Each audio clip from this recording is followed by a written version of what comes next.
swallow it. For the Dutch effort.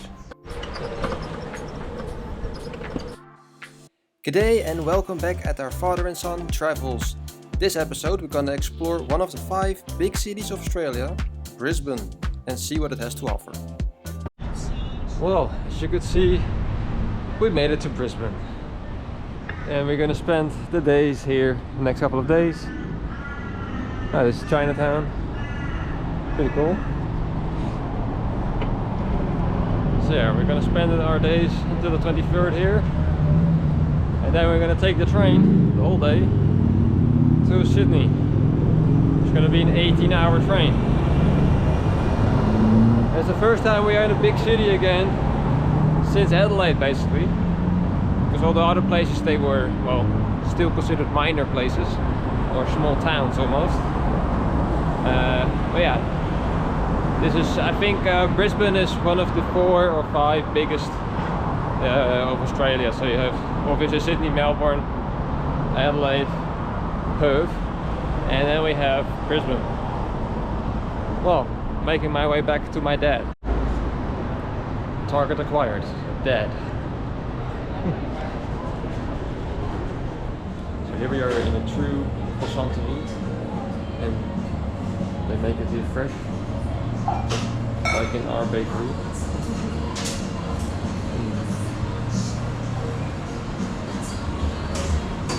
Different flavors.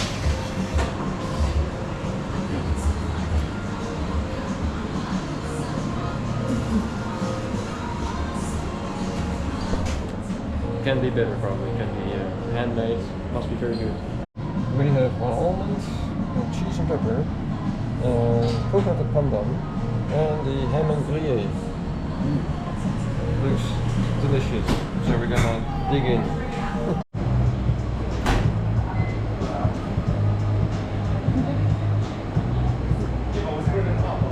He's looking at the sparkling water here, yeah. No, that's sparkling water. Oh, sparkling water? Yeah, on the tap. Wow. Yeah, it's great. Great. Well, we're in the center of Brisbane, in the shopping street, mall area, whatever you want to call it. It's the Queen's Mall or something. Yeah. It's hustling and bustling, as you can see.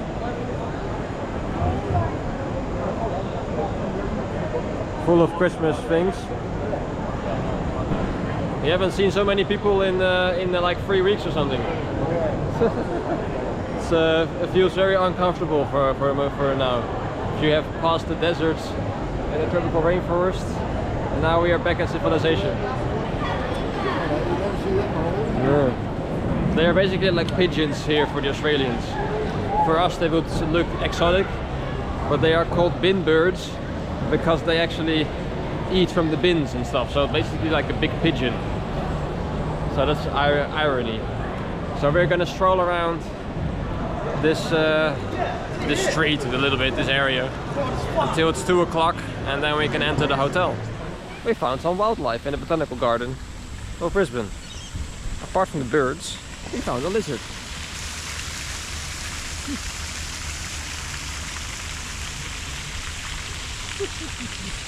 Pretty beautiful botanical garden here. Pretty big.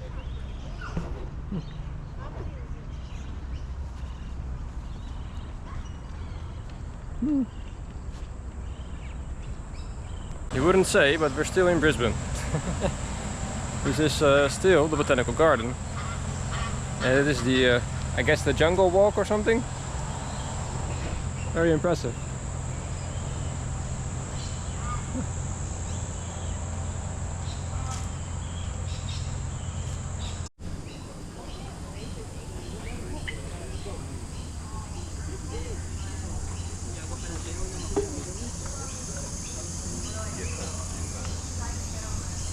The hell are those?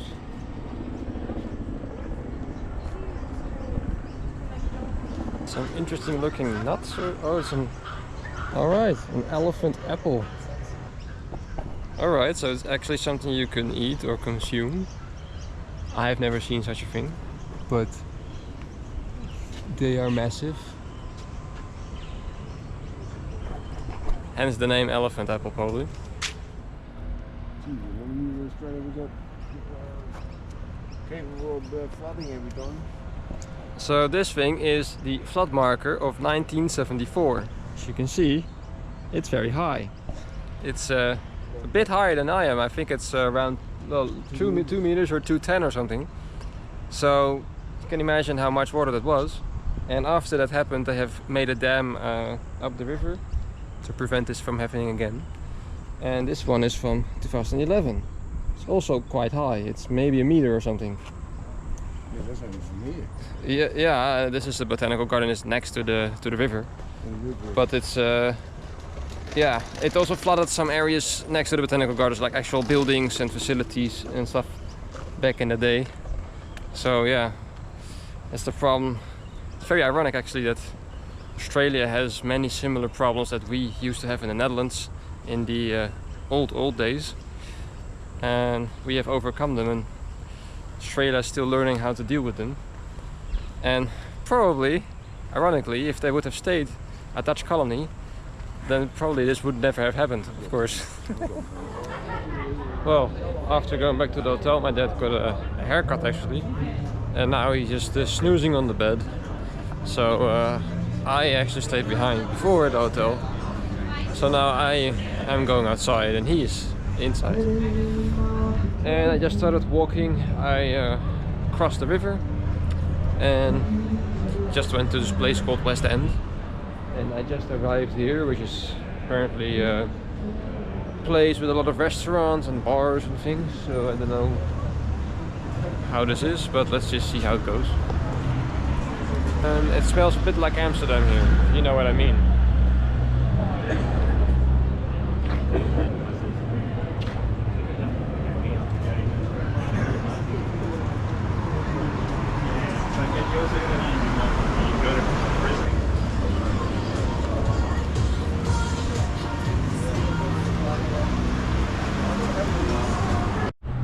Well, not much interesting there. Okay, some bars and some restaurants or something, but basically nobody's there. So just going back to the riverside, and maybe there is something more alive. Also, unfortunately again, homeless people also here. In that sense, Australia, as I said I think before, is a little bit similar to the United States. At least in the Netherlands, at least you wouldn't see that super often, but okay.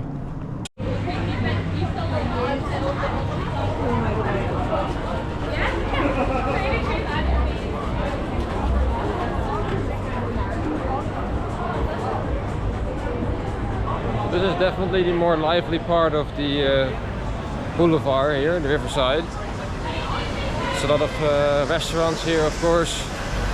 People drinking and eating here. I don't know where I should go. I should probably just go straight ahead.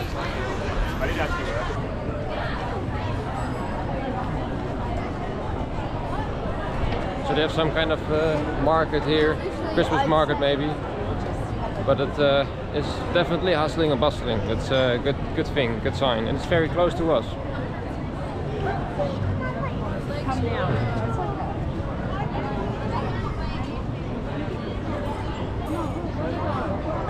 The whole boulevard is full of restaurants and cafes and bars and everything you can imagine, and lights. And they have everything around here.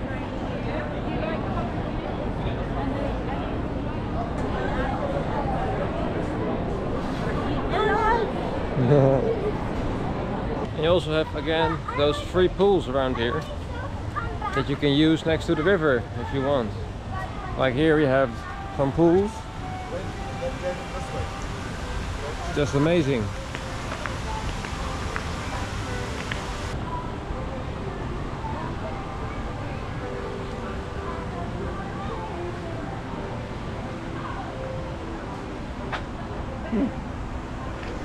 It's just totally free and people can still swim.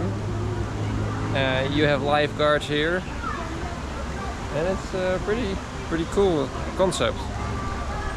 because obviously you can't swim in the river. And for people to cool down, they at least can have the beach feeling inside the city.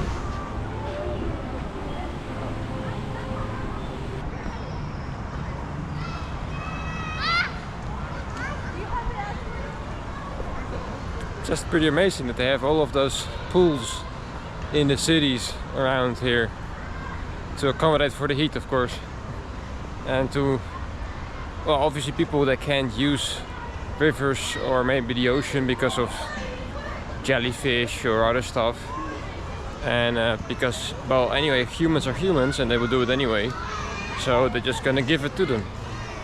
Pretty smart.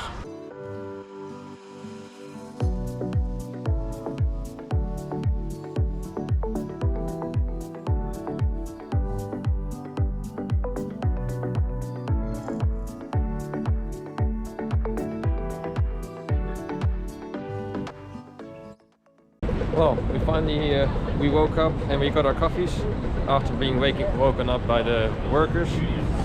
And there's a market. Little market around here. All kinds of sweets and snacks. Oh, look at that. Pastéis de nage. Nice. Oh, pretzels. Alright. Cheese sticks and pretzels. Oh, here, bread. We can have some bread. Pineapple juice, mango juice. And you have to water bottle. I'm never gonna live it down. Oh. Yeah, there's pies. All kinds of pies. Sliced pies, sugar pie. This is apple blueberry. Steak and kidney pie. Yes, it is. Oh, here for Joey. We can buy him a treat. Hey, Congo. Alright, Congo. Yeah. Hey, they have a koala. Yeah, and a platypus.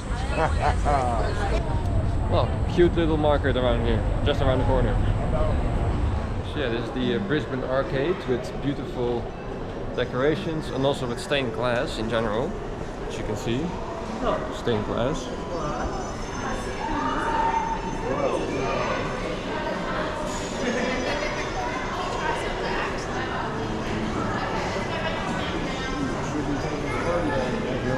Yeah.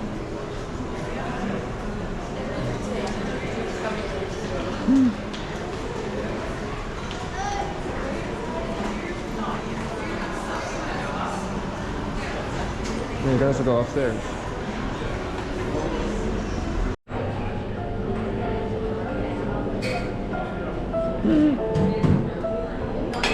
Wow.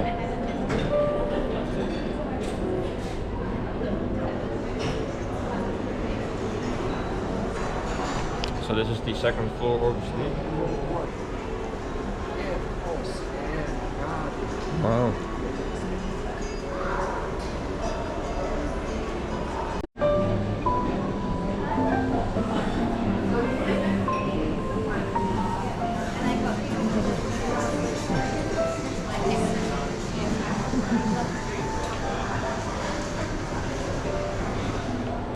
Perfect place if you want to have a typical British high tea here in Brisbane, because they're still Anglican, of course. So this place is from the 1920s, as I read. Looks beautiful, really amazing. From the 1920s? Yeah, 1923 it even. Yeah. So very well done, very well done. So here we are at Anzac Park. Like in every city or town in Australia, they have memorials for every war they fought. That was just the Second World War memorial. Here we have the Korean, Malaya and Borneo memorial. Yeah. This one is dedicated to the Aboriginal and Torres Strait Islanders of Queensland.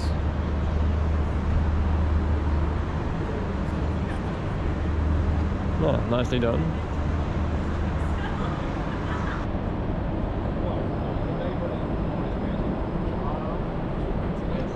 So they've put up those walls with, I don't know, some kind of metal, and that's also the other side. And we think that they are all the place names of Queensland. It doesn't really say what it's supposed to symbolize, but at least we can make out that they're all place names. So, interesting, definitely interesting. This one is dedicated to the Vietnam War.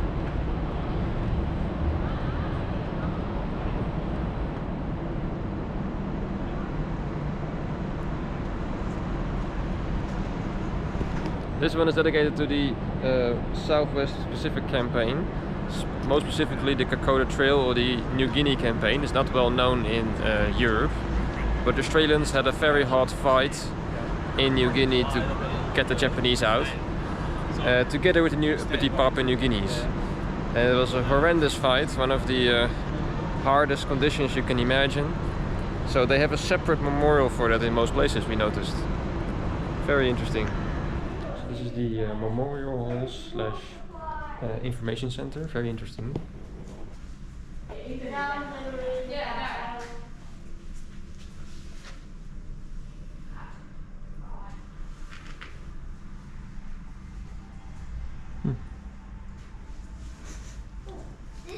The Battle of White Island happened when the Battle of Pearl Harbor. Yeah, for Polish people and also for the Dutch even. So it's a very interactive table this. You can touch on every picture, have all the information about that picture. Very interesting. And you can zoom the picture in even. Have a better view. Do you remember that question you had in World War I about what was the first military vehicle used? And all of them have this option. Looking at the British tended to use a certain truck. And here you have a map, for example. GMC model. So you can click on the map, read about what happened there. And here is Townsville, for example. You can click on every icon. The Magnetic Island was a fort, for example. So we were on Magnetic Island, and it's just a gun emplacement. So this is specifically for Queensland, and you can touch the icons and then read about the history. And zoom in. But that person over there looked up about the vehicles. Did you want to go and ask her? And every time you touch something, you can enlarge it and you can look at it. Very well done.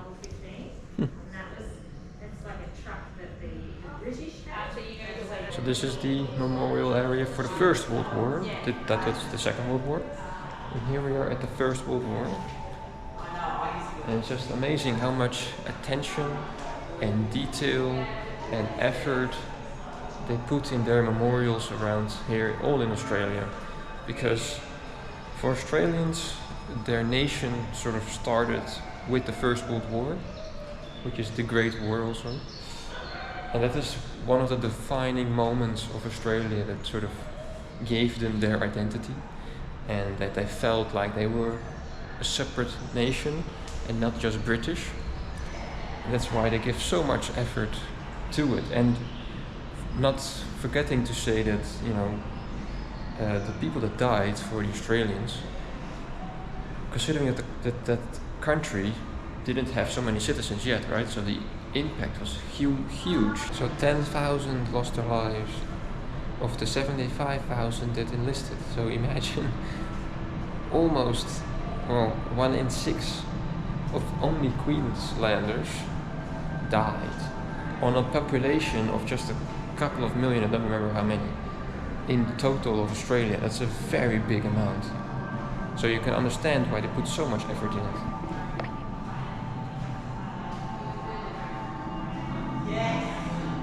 And again, you can read stories, personal stories of people, letters. Showed that in the latrine early this morning, and as he fell cold, stretcher bearer was just opposite of my dugout. Some chaps ran to his assistance. Luckily, I hesitated and was in the rear. Another chap was shot and had not. The remainder sought immediate cover. There would have been others. Bullets peppered around. 2 men of 2nd Regiment shot west of Murray. Armistice declared for burial of dead from 7:30 to 4:30. I was among the barrier party to go over into territory between trenches. There I beheld a sight I never shall forget and stuck a smell awful beyond anything I've ever experienced.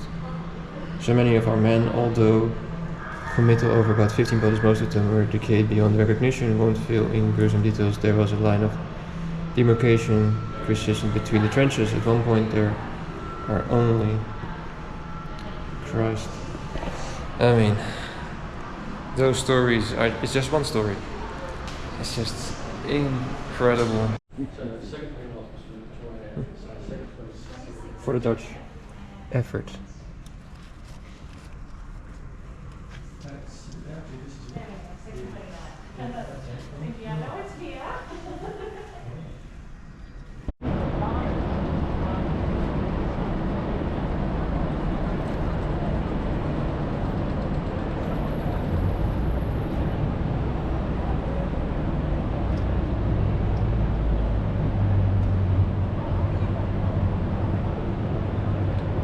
That memorial in Germany. Yeah. The Star, you know? The Star Memorial. So this one is dedicated to the First World War. With most of the place names around that were of major battles or battle zones where they had the most casualties. We had a great talk with the lady downstairs of the information center, and she told us that from all the Commonwealth countries, so more or less the British colonies, that Australia had 68% casualty rate, the highest of all of the Commonwealth. And that's why it is so important here and prevalent everywhere you go in Australia that they have those memorials, which is very impressive. And this is Fortitude Valley. It's the older part of town.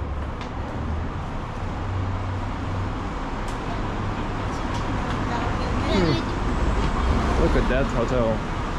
Wow. Very nice veranda.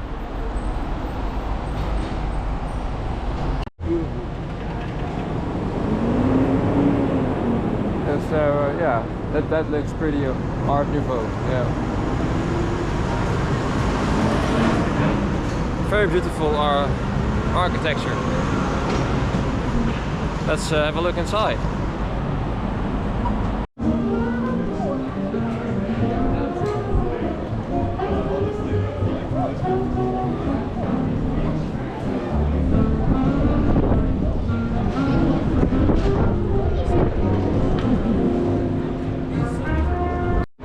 So that building looked a bit better on the outside than on the inside. The inside looks very very sad. The outside is a bit more interesting. It's a little square. And eating area. And here we have the Fortitude Music Hall. Yeah. But again, a bit of disappointment.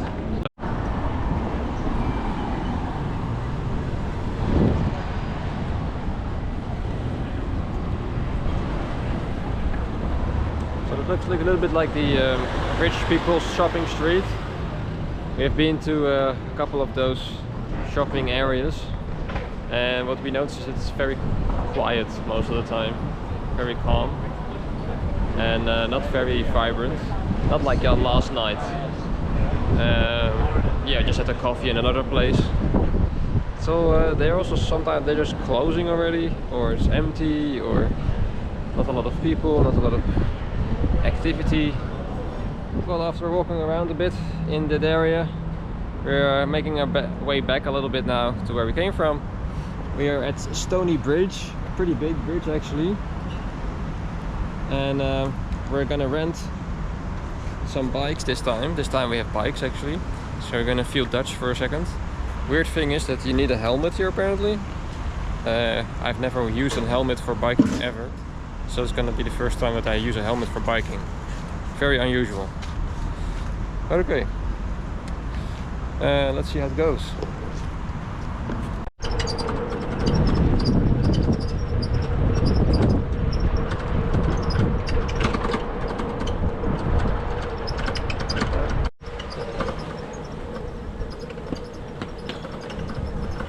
We're using the actual bike lane. They have a bike lane here.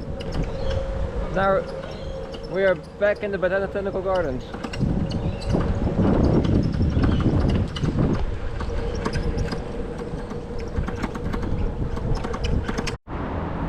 now we are making our way back to the hotel along this mangrove walk.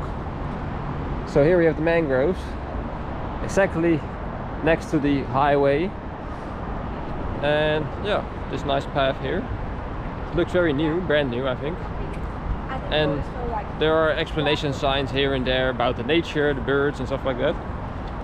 And they start to regenerate the mangroves around here, because it's very important for keeping the water at bay, because Brisbane has had a couple of floodings that you could see before.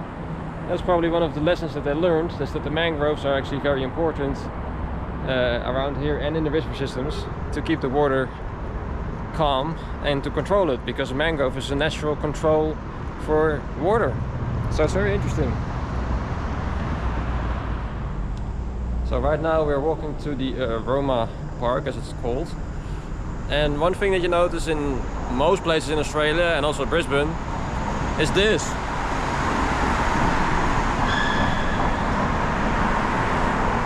They almost never have graffiti around here, and everything has some kind of mural or painting or decoration on the most mundane things. So also this tunnel, for example, is completely decorated.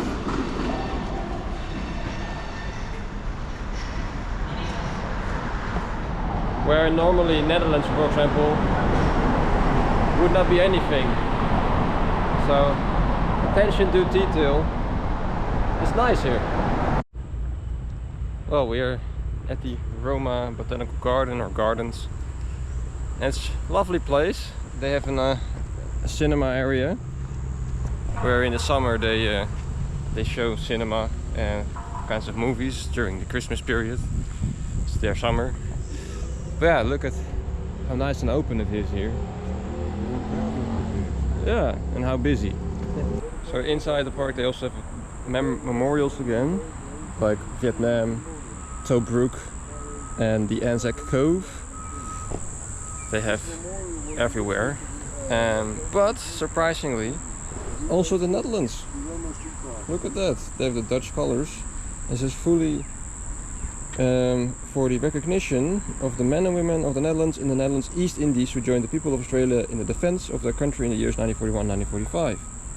So here you have the Netherlands Navy, Air Service, the East Indian Army, that's the Dutch emblem, or Netherlands East Indian Army Air Force, Netherlands Merchant Navy, and then the civilian population of the Dutch East Indies.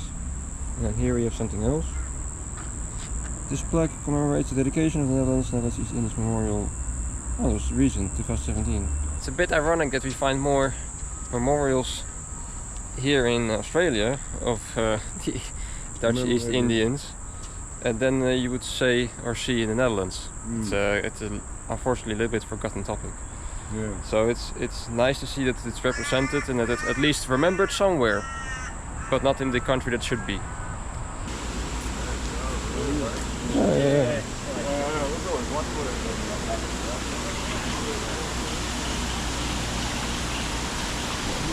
It feels a bit like Singapore airport with the bridge and like that.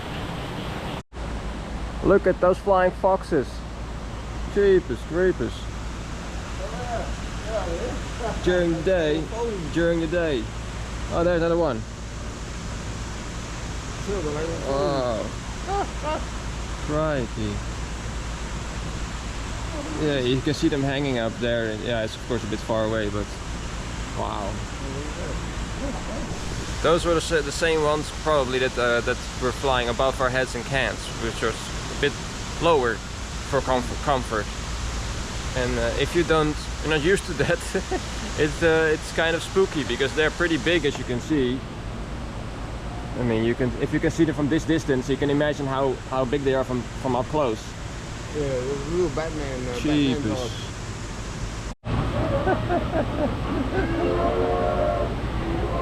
Little choo-choo train. It's a nice park, definitely.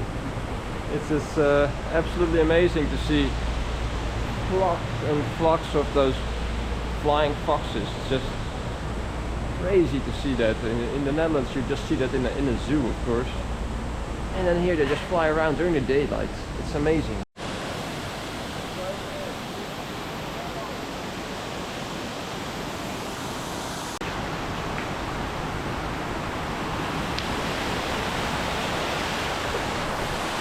really know how to do their parks over here. Very nice. Very well maintained, and it goes from different levels up and down. And we have all those little fellas around here. Another one. I think they're all marked because they have all this red pinch on the back of their, their tail almost. I think they have markings or something. Yeah. So here we have a lake, sort of. Very impressive that every park has also its own jungle section always, and it really feels like you're in the jungle for a moment. Just look around and just listen.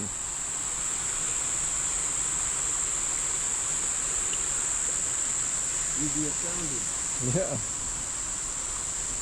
Yeah, they're misting up in place. Little lizards. Yeah. Oh wow.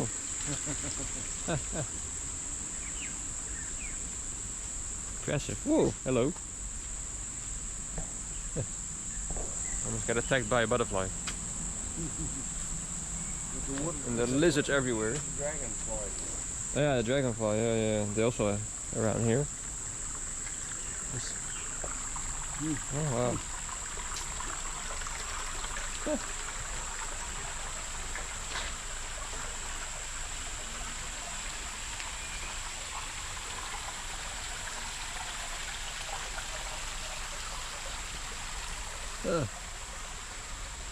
Jesus.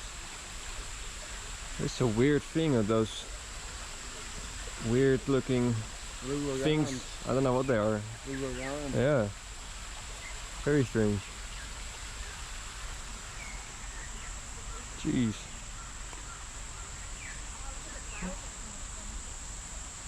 Very impressive. So they made this whole jungle section. This circles up to this bridge, and then you can cross over to the other side, and then you can have a look from the little pond from above. Very nicely done. You don't really notice that you're actually walking up so much. It's not like a giant stairs or something, so that's good. And here we have the pond up down there.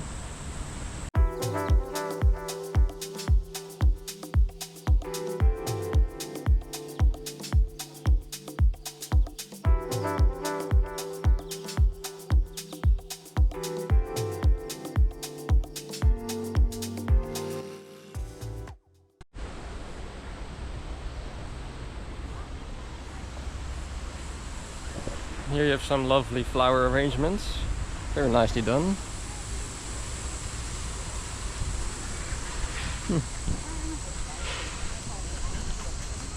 Let's look at those colors, are so bright and vibrant. It's just amazing. Amazing.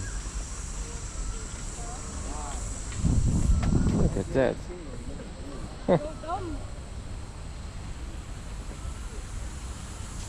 And this bright red. Very nice.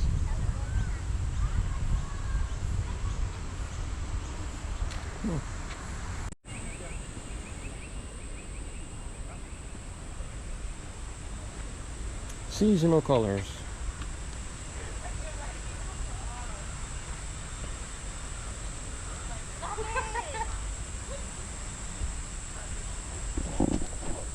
I mean, it's a bone that you can smell it. It also smells very nice. Very fragrant colors and smells. But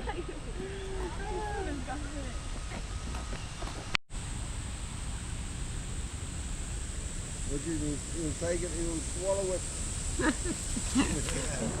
So we have finished with the park. Now we're going back into the city, which is very close. And what you notice is, for example, here you have the church. And here we have the Brisbane Museum and the Christmas tree, artificial. Oh no, it's oh.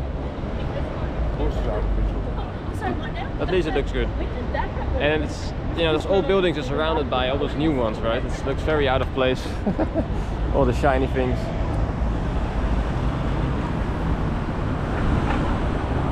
And the shopping street. It's kind of the same as like in the US, that the old buildings are rare, old, and then you have the new ones around it.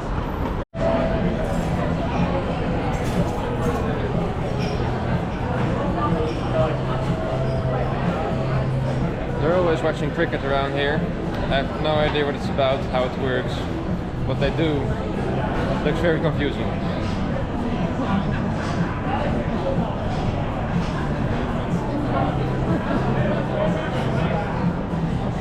That's the Australian equivalent of a pigeon. To us it's very interesting and very new and exotic, but for the Australian it's just like a pigeon.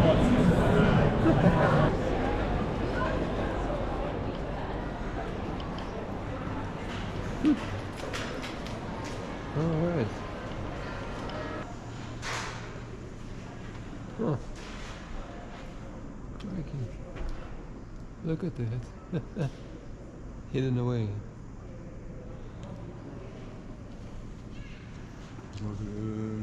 Cathedral. Gothic. Yeah. So this is the information center / regent, and it's really tucked away in the main street here. You wouldn't expect it at all. Absolutely amazing. Oh. Wow. That's good cathedral.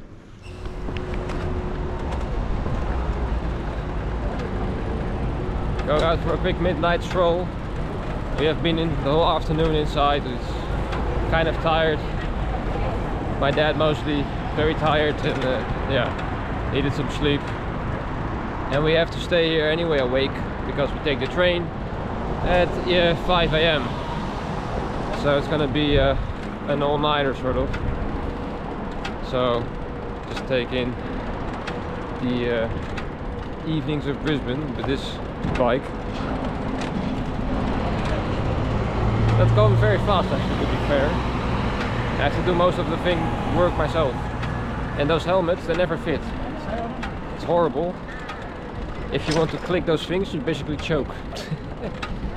But apparently it's a law here to have a helmet on your bike. Ridiculous, but okay.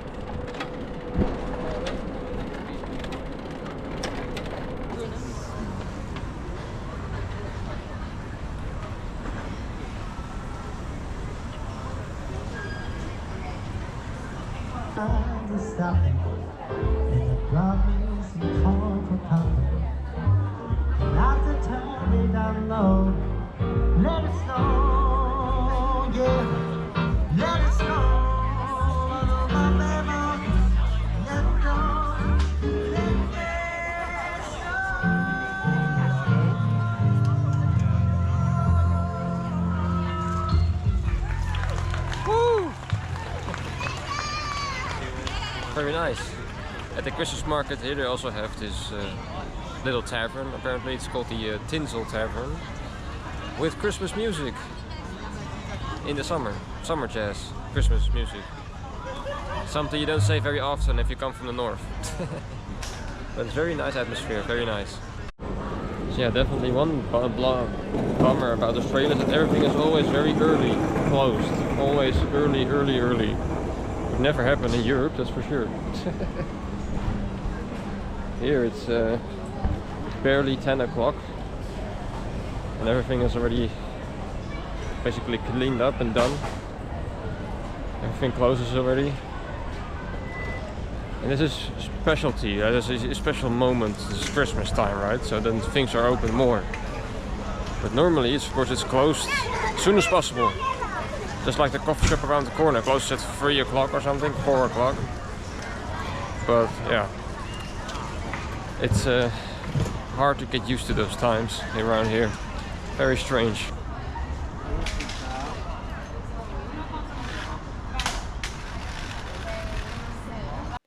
That was it for this episode. Next episode, we're finally making it full circle back to Sydney, where we started. Let me know in the comments what you think about Brisbane, and thank you for watching and see you next time.